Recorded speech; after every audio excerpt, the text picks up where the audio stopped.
ஓம் திரியம்பகம் மஜாமகே சுகந்திம் புட்டிவர்தனம் குருவாருகமிவ வந்தனானுத்யோர் முக்ஷீயமாமிருதாகாது.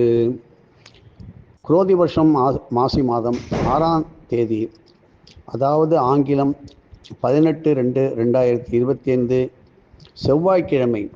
இந்த செவ்வாய்க்கிழமையுடன் சஷ்டி சேர்ந்து வந்தால் அற்புதமான மருத்துவ சக்திகள் இரண்டும், சஷ்டி என்கின்ற முருகனுக்கும் செவ்வாய் என்கின்ற பூமிக்காரன் மருத்துவக்காரன் இரண்டும் ஒரே நாளில் சேர்ந்து வருவது எல்லோருக்கும் நமக்கு கிடைத்த வரப்பிரசாதம். இதை எப்படியெல்லாம் உபயோகப்படுத்திக்கணும், யூட்டிலைஸ் பண்ணிக்கணும் பார்த்தாக்க, நாளைக்கு சஷ்டி திதியுடன் கூடும் செவ்வாய்க்கிழமை.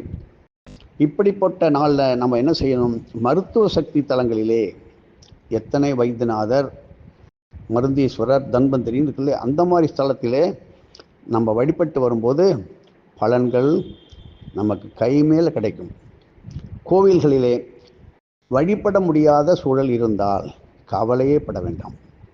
ஆலமரம், அரசு மரம், வேம்பு, புங்க மரம், வன்னி மரம், புன்னை மரம், வாழை மரம், பனை மரம், தென்னை மரம், கொன்றை மரம், குருந்தை மரம், இப்படி வேலம், துளசி, வில்வம், கிழுவை, எருக்கு, பார்த்துக்கோங்க. இது போன்ற மூலிகா சமைத்து தாவரங்களிலே நீங்கள் ஒன்றும் கவலைப்பட, குறைந்தது 6 வகை தாவரங்களின் அருகிலே நின்று ஸ்ரீ தன்வந்திரி மந்திரங்கள் மற்றும் ஸ்ரீ வைத்தியநாத அஷ்டகம், அபிராமி அந்தாதி, கந்த சஷ்டி கவசம், பாம்பன் சுவாமிகள் நமக்கு கொடுத்து அருளிய வேல் மாறல் பதிகம், திருப்புகழ் பாடல்களை ஓதியும் சூரிய மந்திரங்களையும் ஓதி வழிபடுவது நல்ல மருத்துவ சக்திகளை தரும். இது நாட்டு வைத்தியம், ஆயுர்வேதம் செய்கின்ற மருத்துவர்கள், மருந்து கடை வைத்திருப்பவர்கள், இவற்றிற்கு முயற்சி செய்கின்றவர்கள், மருத்துவ படிப்பில் இருக்கின்றவர்கள், அது ஆங்கில மருத்துவம், தமிழ் மருத்துவம் யாராக இருந்தாலும் சரி, அவர்களும் இதை தெரிந்து செயல்பட்டால் அந்த நீங்கள் கொடுக்கின்ற மருந்தானது நோயாளியை உடனடியாக நோயிலிருந்து நிவர்த்தி செய்ய உங்களுக்கு அந்த தேவதை உதவி புரியும். இது ஆண் பெண் இன்னார் இனியார்கள் எல்லா வர்க்கத்தினரும். மருந்து என்பது பொதுவானது, இதற்கு ஜாதி மதம் என்பது கிடையாது. ஆகையினால இதில் ஆங்கிலம், யுனானி, அலோபதி, ஆயுர்வேதம் இப்படி சொல்கிறோம் இல்லையா, இதுதான். சாப்பிடுகின்றவர்கள் மனிதர்கள், ஏன் மிருக வைத்தியக்காரர்கள் மிக சக்தி படைத்தவர்களாக இருப்பார்கள். இப்படி நாளைக்கு நீங்கள் என்ன செய்யணும்?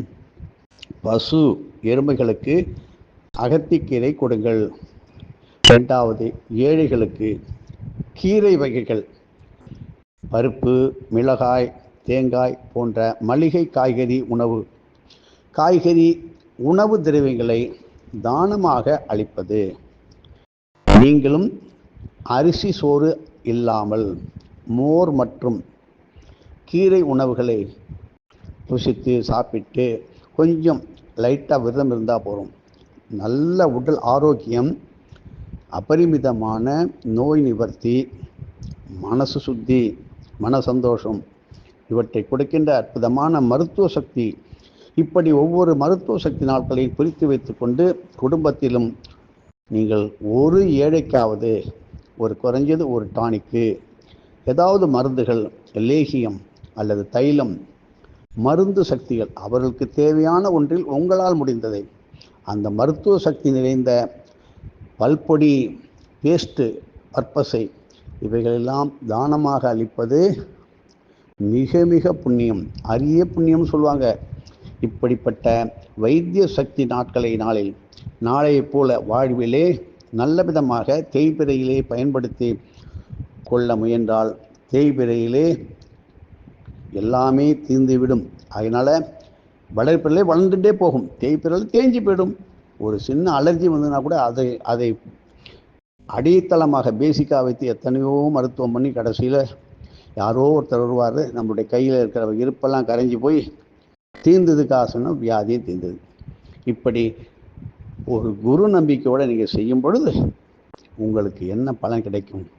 ஆனால் தினமும் நித்திய தர்ப்பணத்தை இப்பொழுதாவது தயவு செய்து 5 நிமிடம் 1 டம்ளர் எள்ளு, தர்ப்பை சட்டம் போட்டு தெற்கு நோக்கி உட்கார்ந்து உங்களுடைய மூதாதையார் பேர் தெரிந்தாலும் தெரியாவிட்டாலும் 12 தலைமுறைகளுக்கு பெயரை சொல்லி ஸ்வதானமத்தப்பயாமி ஸ்வதானமத்தப்பயாமி ஸ்வதானமத்தப்பயாமி இதை செய்து பாருங்கள். அப்புறம் நீங்களே பல பேருக்கு வழிகாட்டும் எஜமானாக மாறிவிடுவீர்கள். உங்களை அறியாமல் பல விஷயங்கள் உங்களிருந்து ஊற்று நீர் போல, அருவி நீர் போல உங்களுக்கு வார்த்தைகள், செய்யும் தொழில் எத்தனையோ இருக்கின்ற வரை ஆரோக்கியமாக, ராமலிங்க வள்ளலார் சொல்லும் போல ஆரோக்கியமாக இருப்பீர்கள். இது இருந்து கொண்டும் இருக்கின்றார்கள். இது 4 பேருக்கு நீங்கள் சொல்வதனால அந்த பலன் உண்டு. நம்மளால் கொடுக்க முடியலையே, நாம் யாரை போய் தேடி அவங்க என்ன நினச்சிப்பாங்களோ, நான் ஒன்றும் இல்லாதவனா நீ என்ன தேடி வரீங்க. எத்தனையோ ஏழை மருத்துவமனைலாம் இருக்குது. ஆனால் அந்த மருத்துவமனை மூலமாக நீங்கள் யாரானு ஒருத்தர் தெரிஞ்சவங்களை வச்சு அப்படி கூட கொடுங்க. ஆனால் இங்கே நடந்தது என்ன? தானமாக இருக்க வேண்டும். அது ஒரு வைராக்கிய சிந்தனையோடு இருக்க வேண்டும். நாளைக்கு அகத்திக்கீரை எருமைகளுக்கு கொடுக்க வேண்டும், பசுக்களுக்கெல்லாம் கொடுங்க. இப்படி பண்ணும் பொழுது வியாதி என்கின்ற பலவிதமான வியாதிகள், நோய்கள் எதிர்காலத்தில், ஏன்னா இப்போதெல்லாம் வானமே புகை மண்டலமாக மாறிக்கொண்டிருக்கிறது, காற்று மாசு அடைந்து விட்டது. ஆகையினால தான் இப்பொழுதெல்லாம் பொதுவாக எந்த வைத்தியத்துக்கு சென்றாலும் நீங்கள் கேள்விப்பட்டிருப்பீர்கள், நுரையீரல் சரியில்லை, அதில் ஏதோ வியாதி, மூச்சு இழுத்து விட முடியல, அதில் வியாதி, இருதய கோளாறு, கிட்னி ட்ரபிள், சர்க்கரை நோய், இதை பொதுவான ஒரு ஜென்ரலான ஒரு வியாதியாக கொண்டு வந்துட்டாங்க உலகத்தில். இதிலிருந்து நாம் ஜெயிக்க முடியும், வெற்றி அடைய முடியும் குருவருளால். அதனால் ஒன்றும் கவலைப்படாதீங்க. மலை போல் வியாதி இருந்தாலும் அது கரைந்து ஓடிவிடுகின்ற நல்ல நாளாக இருக்கின்றது. இப்படி நீங்கள் எதையும் ஒரு குரு நம்பிக்கையுடன், எனக்கு தெரியாது, உன்னை நினச்சின்னு தான் நான் சாப்பிட்றேன் அப்படின்னு உங்களுடைய குருவை நினச்சிருந்து, எனக்கு குருவே இல்லை, பொதுவாக உங்களுடைய குலதெய்வம் அண்ணாமலையாரே அத்தனை பேருக்கும் குருவாக நினச்சிக்கோங்க. அண்ணாமலையில் சிவன் கோயில் என்று நினைக்கின்றார்கள், தவறு. அங்கே பாருங்கள், சுற்றி அங்கே பூதநாராயண பெருமாள் இருக்கார், இந்த சிவாலயத்தில் வேணுகோபால பெருமாள் இருக்கார், கிரிவலத்தில் கிருஷ்ணர் இருக்கார், எல்லா தெய்வங்களும் இருக்கின்றது. சில பேர் தவறாக நினைக்கின்றார்கள், இது ஐயருக்கு மட்டும்தான், சிவபக்தி உள்ளவருக்கு தான் என்று நினைக்கின்றார்கள். ஆனால் இந்த ஆந்திர தேசத்திலிருந்து கொடான கொடி ஜனங்கள் வருகின்றார்களே, அவரெல்லாம் பெருமாள் பக்தர்கள் தானே, வருகின்றார்கள். ஒரு தடவை திருப்பதி போயிட்டு வந்தால் என்ன பலனோ, ஒரே ஒரு முறை கிரிவலம் வந்தால் அதை விட கொடான கோடி பலன் கிடைக்கும். வாழ்க்கையிலே உடலில் தெம்பு, தைரியம், ஆரோக்கியம் இருக்கும் வரை பல தடவை கிரிவலம் வாருங்கள். உங்களுக்கு கிடைக்க வேண்டிய அத்தனை சந்தர்ப்பங்களையும் சேர்த்து ஆசீர்வாதங்களாக கொடுக்கின்ற அண்ணாமலை கிரிவலத்தை மேற்கொள்ளுங்கள். எதுவும் என்னுடையதல்ல, அனைத்தும் உடைய அருளாளா அருணாச்சலா.